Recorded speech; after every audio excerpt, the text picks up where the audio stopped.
Meeple Nation Podcast, episode 391. Fantasy Games. Welcome, citizens of Meeple Nation. For the next 30 minutes, sit back and enjoy. Meeple Nation Podcast is sponsored by GameToppersLLC.com. Go to their website, check out their product, and find out what you could get to enhance your game night. Enhance every game that you own by placing it on the Game Topper at your game night. Turn fantasy into reality. There you go. Or somebody else's game night, because you can take it with you. Indeed. So go check out their product. They have amazing stuff. That's GameToppersLLC.com.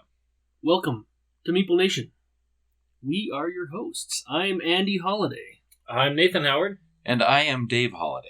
We are once again missing Logan tonight, but we'll try to make do without him. Check out our website, meeplenation.com. We have blogs that you can read. We have all of our episodes. You can go back and all the way back to the very first episode, all the way to our current ones. Also, our bios on there, meeplenation.com. Like us on Facebook. We're also on Twitter and on Instagram. This week we are discussing fantasy games, or games that have a fantasy element. This is going to be an awesome episode. It is. The hard part about it is deciding what to talk about because there's so much stuff. That's so true. much great stuff. Try to keep it to that half hour. It's going to be a tough episode. It's kind of funny. Every time we make these lists, Gloomhaven always happens to be at the top of the list. Gloomhaven is such a great game. Going through some Gloomhaven withdrawals as we've been playing other things. Not that we've been playing terrible things. Descent has been a lot of fun. We are all excited to get back to playing Gloomhaven. Gloomhaven is great because the game is so steeped in that fantasy theme. Every element is there. The story's so well done that Gloomhaven is just an amazing game. I look forward to getting it back to the table. We talk Gloomhaven a lot, so I'll probably just leave it at that. You can clump Frosthaven into that because it's bigger, better. Well, I don't know about better, but longer than Gloomhaven. So it'll be amazing as well. I'm sure it will. One thing that's not on our list that I have been playing with my kids is 5 Minute Dungeon. And we got it for our kids for Christmas. It has to be 4 years ago. Just last month, we broke it out for the very, very first time. It is no longer on the shelf of shame. It was actually a pretty enjoyable game. My daughter Sierra, that's one of her top gameplay. She likes the fast-paced game. The fact that we're all working together makes it nice. You have 5 minutes to defeat the boss. As you're flipping cards, there's a deck of monster cards, traps in there. There's different obstacles that you come up against. There's mini-bosses, and you have to put down cards from your hand that match the symbols on those cards. People just put cards down in the middle. Once you meet the requirements to defeat that card, you just slide everything off to the side, and you flip over the next card. You have to do this fast. Each player has their own unique hero that they're playing that has an asymmetrical power. Every deck players are using are a little bit different as well. Super fun. Like I said, it's 5 minutes. Highly recommend using the app. It has different voices to make it a little more fun. It helps you keep track of stuff. It helps you pause the time and everything else. It tells you to download the app when you get the game. Once you defeat the first boss, you move on to the next boss. And there's a series of bosses until you get to the very last one. It's a little deceptive. It's not necessarily 5 minutes to play it. It's 5 minutes to play it to defeat each boss. You get to those last bosses, and it actually gets pretty tough to get through that entire deck and defeat the boss in that much time. I still haven't played this game, but I know Jack, my 13-year-old, he's played it with your kids. He's really enjoyed it. It looks pretty cool. It's one I'd like to try. It reminds me of One Deck Dungeon. One Deck Dungeon is a 2-player game. One's a 2-player game. You're going through and trying to level up your character, defeat monsters in there to eventually defeat the boss, the master of the dungeon. But very simple game, short time, 30 to 45 minute game. It has a very similar feel to 5 Minute Dungeon. I love those little simple card games. You include that theme, you include that dungeon delving, which is apparent that the majority of us enjoy. To do something where it's fast-paced and quick and simple to do, I like that. That is definitely something that not everyone likes. The fast pace. I know Dave's sitting right there. well, I think Dave likes them. It's more Dave's brother Dennis, at least with games that fall into that category of games that you have to play quickly. The last year or two have been very kind to the fantasy theme, in my opinion. There have been a lot of games, especially the campaign games that are fantasy driven. I just have been really enjoying and or excited to play. Ether Fields is one of the games that we've been able to get to the table a few times. Still not quite enough, in my opinion. It's a game, after our first playthrough, I thought, wow, I can see this game becoming one of my favorite games. I'm not sure anymore, because there are other games that I've played recently that I feel that way even more about. But it's one that I still want to get some more plays with so that I can really figure out how exactly I do feel about it. I know I enjoy it, and I still feel like it's going to be up there for me. That was on my 10 for 10, but it quickly fell to my alternate. Descent became king of the alternate and made the list, and Ether Fields fell. A game that I loved, it hasn't touched the table in a long time, and it sits in a box. In fact, I even have some blister packs or little expansion packs that are still sealed in the cabinet in the other room, but that is HeroScape. People who have HeroScape, it is something that is very sought after. Oh, yeah. A ton of HeroScape stuff. I would love to get it to the table, but the problem is it takes up so much table space. It was the same thing with Star Wars Legion. Love to play Star Wars Legion, but it's a 2-player game, and it just kills the whole table, right? It just takes up so much real estate.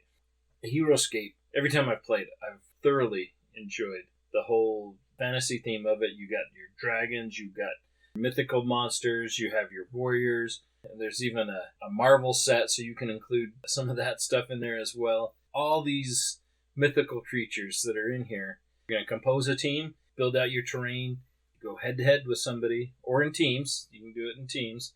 I've had a ton of fun with HeroScape.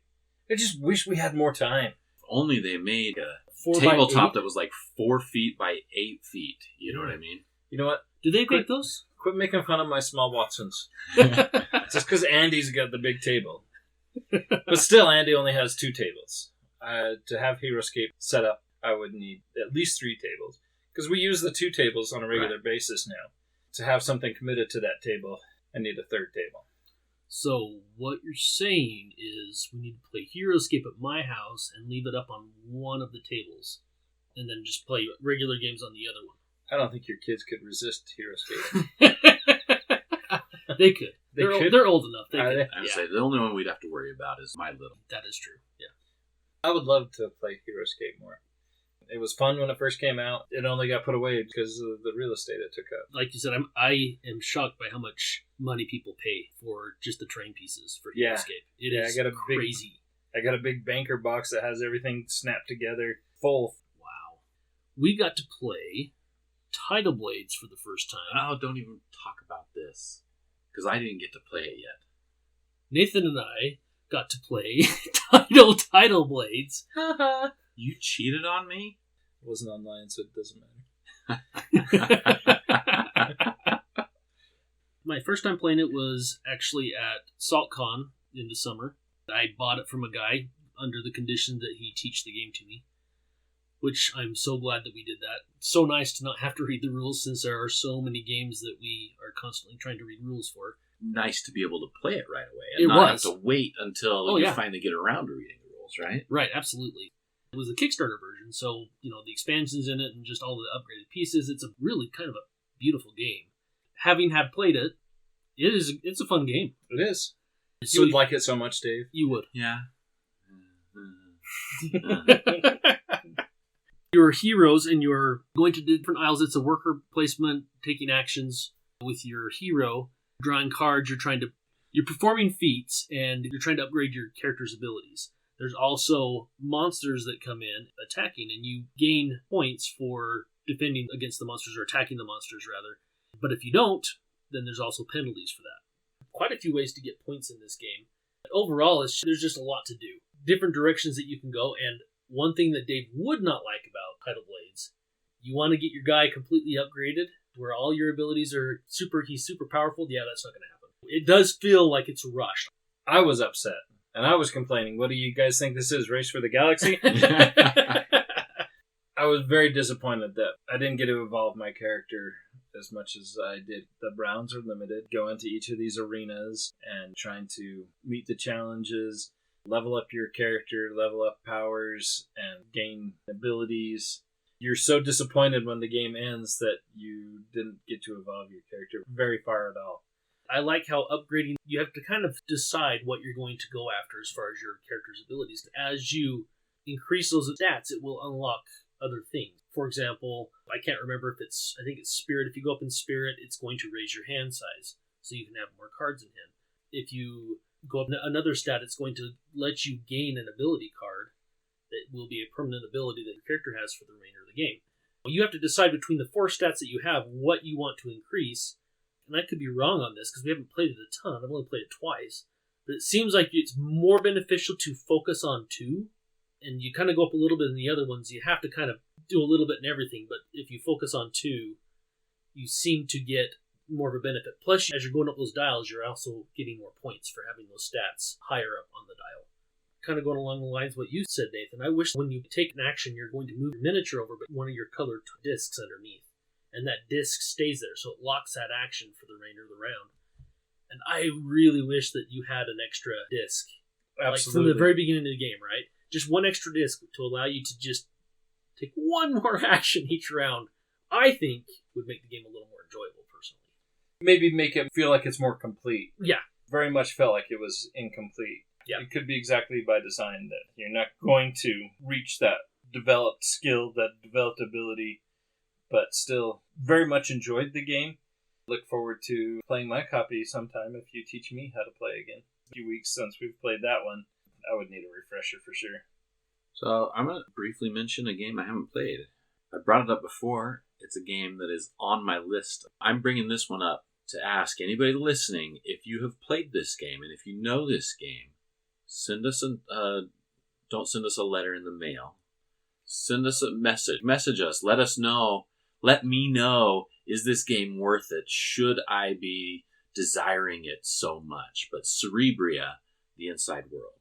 It came out in 2018. It's a strategy game. Very, very much fantasy.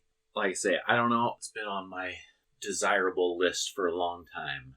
If you've played this game, if you know it, let me know. Is it worth it? Should it be on there? Or should I just move on? I always think it's funny when people say, should I buy this game? Because it's such a loaded question. I know you, Dave. Very familiar with the games that you like. You see those on groups all the time where somebody's like, hey, recommend me a game. Or what should I buy, this game or this game? Yeah, it's a tough question to answer for sure. Well, it's an impossible question to answer. I mean, I can give you my opinion. If you don't know me, right?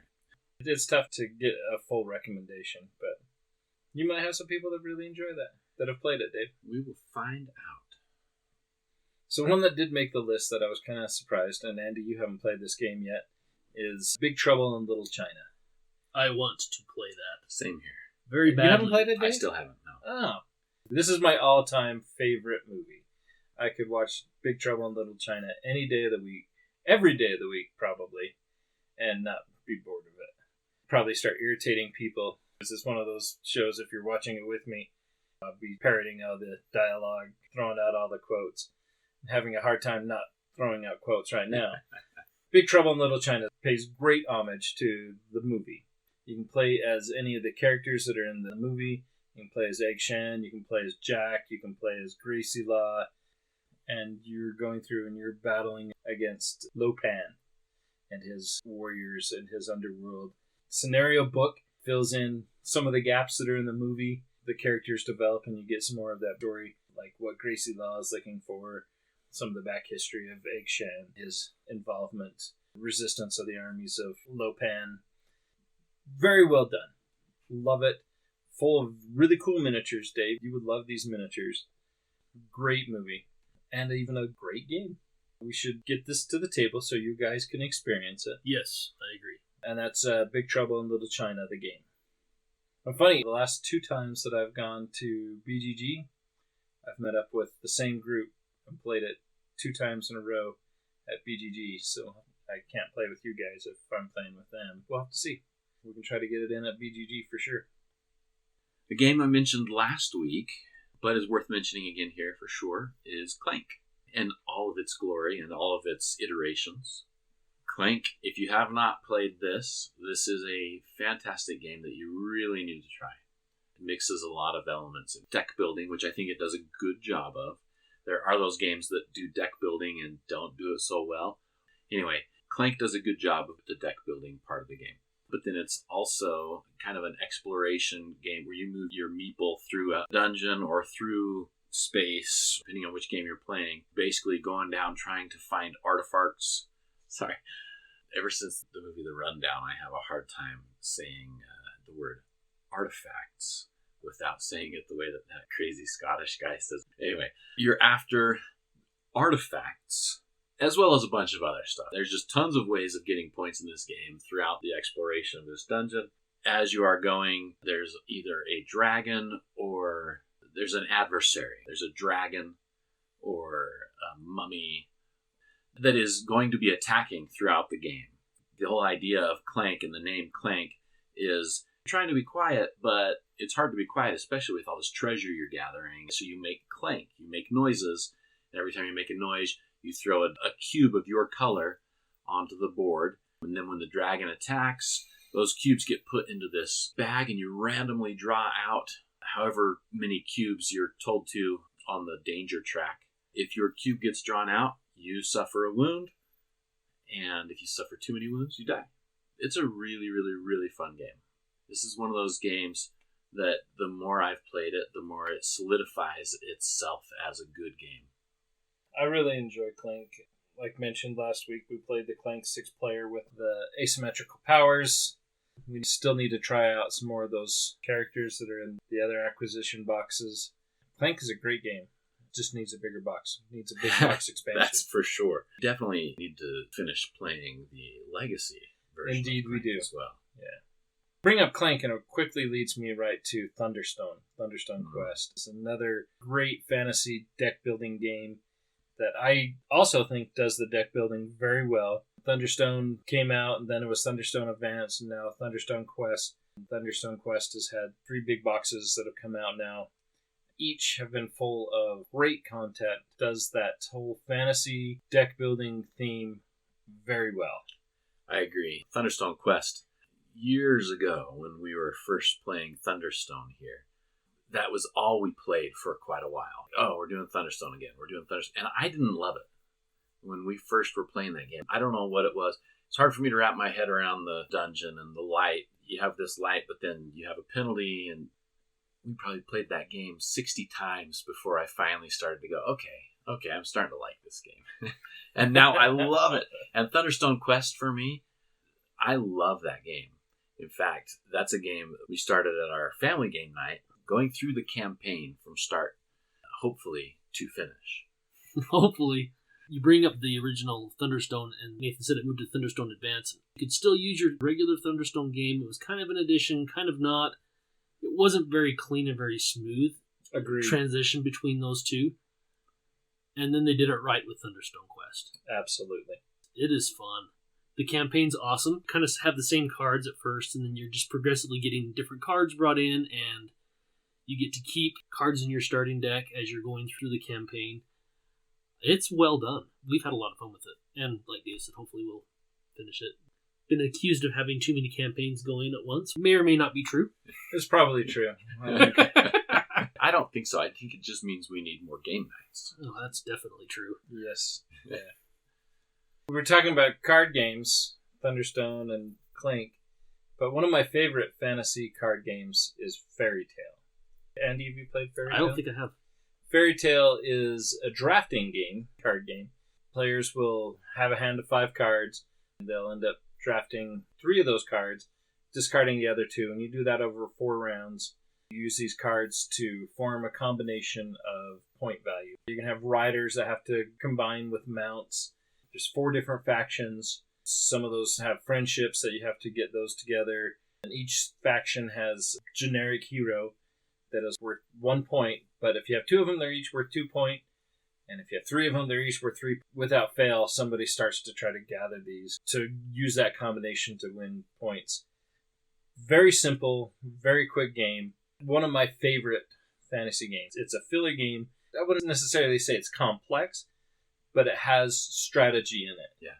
Whether you take a card because it benefits you or whether you need to counter draft based on what someone else is doing. And counter draft, big element. This is a game where a lot of people will be counter drafting. This is a game also that we used to play all the time. And I really enjoyed this game a lot. Although it was a game that I was never any good at. We used to play it as a filler, or at the end of game night, we'd say, oh, let's play Fairy Tale. And then it would turn into, okay, let's play again, and again, and again. And we'd end up playing it 6, 7, 8 times before we ended up leaving. And it is just a good game overall. A good game to take on date night, too, possibly. Oh, is it a small box? Yeah, it's small box. Small box, yeah. That's awesome. A game that I have, very much fantasy themed. Never played it. I actually bought it at a thrift store for like $4, and I think it's worth a lot more than that now, is a World of Warcraft board game. Yeah, it's worth a little bit more than the $4 you spent on it. And I've never played it. It's one that I definitely need to get the rules out and read, or just sell it. And you won't sell it, because you don't sell any of your games. I know. But you also have StarCraft, too, right? I do have StarCraft. Both of those games, a huge grail game for a lot of people. Sometimes these people pay $200 for these games. Great that you have both of those. I would enjoy playing either in both of those. I wish you would play them before you sell them, but I know you're not going to sell them. I've never played StarCraft either. That's awesome. I've had that game for, oh my goodness, a long time, and I have not played it. So we can't not mention Arkham Horror and all those games that fall in that Cthulhu mythos. Eldritch Horror, Arkham Horror, the card game, Mansions of Madness. Yeah. All of those fall in there. We could spend 2-3 episodes talking about all those games. But we'll just briefly mention those. Some of them are really good games. Some of them are painfully long games. Some of them I won't play because of that reason alone. Like I really, really enjoyed Arkham Horror, the card game. Arkham Horror Final Hour kind of takes the elements of Arkham Horror and condenses it. Might even be less than a 90-minute game. Makes it playable? Makes it fun, yeah. Oh, okay. Wait, whoa. You love long games, Dave. Long games that are fun. Oh, yeah. Okay. Yeah. We should get Final Hour to the table, Dave. I think you would like that. I enjoy Cthulhu Mythos. It's like train games, right? People who love these train games, they'll play these epic train games or these war games, Battlefront games, play for hours and hours and hours. And that's great. I'm not one of those people. Certain war games I love. I'll sit and play for 12 hours and be perfectly content and not bored at all. Other ones, not so much. Arkham Horror, unfortunately, is one of those that I struggle playing. I own it. It never makes it to the table. There's funner games that I'd rather play. Absolutely, yeah. That's what's great about this hobby is there's so many games out there for so many different people. What isn't for me may be something great for somebody else. So. Yeah, that's definitely true. Speaking of games, types of games I typically shy away from are games that have direct combat. Typically not my favorite, which is probably why I haven't played StarCraft. That being said, Small World is one of those that I really actually enjoy. You're in conflict basically from the get-go. You're changing your creatures that you're playing for that round. Maybe the next round you're not going to be playing those creatures. I've really enjoyed it. Now, I know that my cousin Richie, he doesn't typically like it. Dave, I don't know if you liked it. No, not it's very not much. one of my favorites. But as far as a direct conflict game, I have actually enjoyed playing that. I haven't played Small World since it first came out. And so, that's been years ago. I didn't hate it. I didn't love it. I did like the element your heroes were cycling through. Yeah. I thought that was great. I thought it was a cool mechanic going into decline. I thought it was a cool mechanic. I think probably because of the conflict, generally not something for me. I think that's probably the big reason that I'm not a big fan. I can certainly see why people like it. Just the uniqueness of it makes it more enjoyable. There are a few games that have the direct conflict that I enjoy, but I usually prefer other games over that. So we talked not too long ago about King and Queen Domino. King Domino is one that I play with my daughter online. Feels like nonstop. I really enjoy, and I enjoy how Queen Domino takes that game and advances that. The theme of building your kingdom, and you have to try to match your terrain. Terrain will get you more points depending on the number of features that are in that terrain. Very simple game, very quick game. Question is, why would you ever play King Domino when you could play Queen Domino? Because Queen Domino's not on BGA. You just got to play it in real life. And we should, and we can totally do that here. Should. But I don't get to play games in real life with my daughter very often, so... I get it. He's not an online gamer. Give it a try. I have. You should give it another try without Dave. Yeah. Well, we have a Tiny Epic game on our list. It's one that I have not played. One of the few I don't own. And that's Tiny Epic Defenders. But that made me think of a fantasy game for Tiny Epic that has not come out yet. And that's Tiny Epic Dungeons. So we actually had one of our listeners ask us what are the best Tiny Epic games to play. It was Adam Rainey. Threw out a bunch of different Tiny Epic games, and he ended up going in and late pledging for Tiny Epic Dungeons. It looks like it's going to be so much fun. I'm so excited for it. I thought it was funny that each of us gave a different Tiny Epic game that was our go-to one. Like, I love Tiny Epic Galaxies, the Into the Dark expansion with that. Into the Black, yeah. I haven't played the dinosaur one. It's fun. And I'd like to play that one. Mechs was fun. Defenders was fun. Kingdom. Scott Alm's done some very good games. It's one that I put on my 10 for 10 at the first this year that I really enjoyed was Root. And so I got to play a lot of that solo, and Root I like because Root is so very asymmetric that it is almost mind-boggling to try to teach. We have Oath now, which is a similar game. Each player has very asymmetrical powers. I'm looking forward to playing that as well. But Root, I thought, was superbly done. I either played with the Marquis, the cats, or the Valkyrie, the birds. Very much looking forward to trying Oath. So I think that we need to play this again. I know Logan, for some reason, had a bad taste in his mouth with it, but I think we need to play with some of the other creatures, Absolutely. Right? So that we can try them out. And I think that might change his mind on this. I had fun. I thought it was a great game. I love games with asymmetrical powers. It makes them interesting. It makes them highly replayable. It makes you want to go in and explore the game more. Games like that really, really draw me in. And speaking of that, Merchant's Cove, it would fall under this same Absolutely. fantasy theme. It has asymmetrical powers. Now, I don't think it's quite as deep as Oath is. Also a game that we actually played quite a bit over the last several months since I got my Kickstarter for it. Everybody's playing on their own board. Everybody has their own basic mini game that's completely unique from everybody else. And then you're interacting with each other trying to sell the goods on the main board as ships come in and potentially manipulating what adventurers are in those boats. You place adventurers in the boats. Try to get the right boats where you want them based on the goods that you've created. Love it. It's a great game. Some of our games have been extremely high-scoring games. It's been interesting to see the different plays that we've had.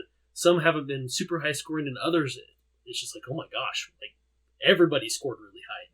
You try to get that feel for the game, like, okay, this should be the average score, so if you do this, then you know you're scoring above average. Somebody was in the 300s. It's a crazy game. I really like Merchant's Cove. Each player has their own mini game, like you said, Andy. But all those mini games come together with product that we're selling at Merchant's Cove. All that product is sold the same, but how you acquire that product and how you produce that is completely different. Very well done. That game had to have been difficult in development just to try and figure out how to get those powers to be somewhat comparable. And they did a pretty good job with it. Yeah, to balance everything out, I think it helps that the mini games don't necessarily interact too much with the main board. I mean, it's really just the goods you're producing, right? But to get it so that it's balanced between the goods you produce, that would take, I would think, a lot of playtesting. Yeah. So one last one that I want to talk about is Magic Maze. I really enjoy how Magic Maze brings these fantasy characters and brings them to the mall. You have a dwarf fighter, an elven hunter, a sorcerer, a mage. All these individuals have been zapped into the mall, and they are in a hurry to find their weapons and to escape the mall. Flipping over the tiles, trying to expand the mall so that you can reveal the exits, reveal where the weapons are, and then each player has to go to where their weapon is, collect their weapons, and then find their appropriate exits. The game evolves, so each game is expanding and building onto that existing map and existing experience and existing rules. quick pace game. I believe it's right around 10-15 minutes. Very well done. That's one I haven't played. Same. Last game I want to mention, Mystic Vale. It's a game I need to play more. It's a game I absolutely love the idea of what they're doing with card crafting. The very first time I played it, I was immediately in love with what was going on there. The last time that I played it, I kind of broke the game, which is cool. I mean, that's something I always try and do. But in this game, I was kind of forced to do it a little earlier than I really wanted to. The game end condition in this game kind of creeps up on you. Like most games, I feel that way, but this one even worse than normal. Great game in what you're doing to build your deck and to craft your cards. It's a game that we need to play that one more. Well, talking about Mystic Vale, John Clare, who was the designer of Mystic Vale, the first game he pitched was Edge of Darkness. It was this epic game. ADG said, that's a really good game, but it's too much for people. Do one of your other ideas first, which was Mystic Vale. But Edge of Darkness, in its third Kickstarter, is the complete game that John Clare was trying to pitch originally to AEG. I find interesting because when we played that, it's really not that complex of a game. Right, but we haven't played with the second expansion. That's true. And then we haven't played with this yet to be released third expansion. We need to give that a try for sure. Edge of Darkness is one that I was super excited about when we first got, and we played once and never got it to the table again. So give this a real try. A couple honorable mentions. Valeria Card Kingdoms. Played that several times. That's a good one. Valor and Villainy. That's another Kickstarter that we need to get to the table.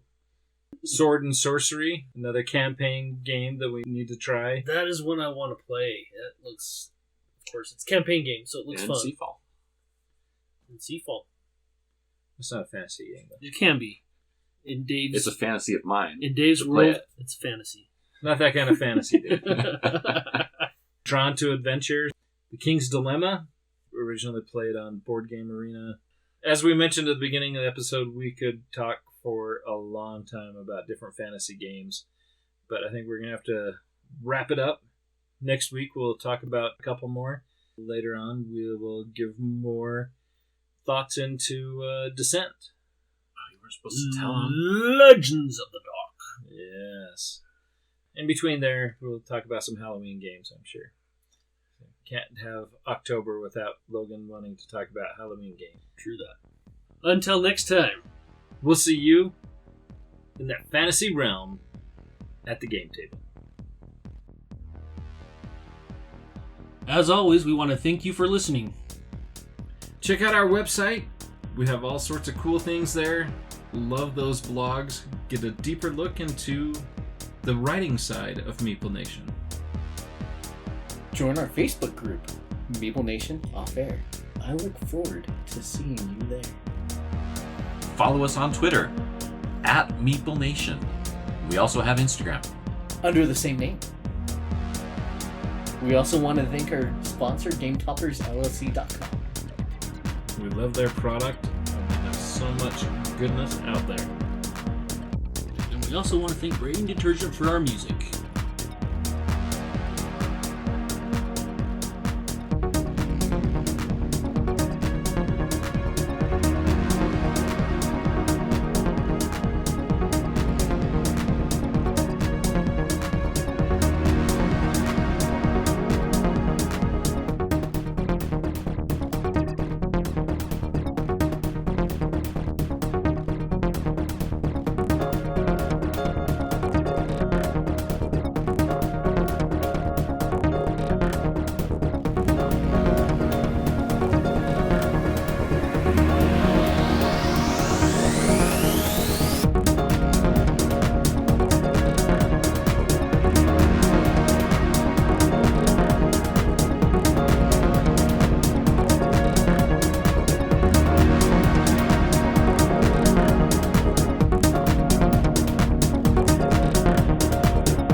Meeple Nation Podcast, episode 391. Fantasy games. De-playing. Oh, sorry, that's fantasy. That was really good, though. It was. Well,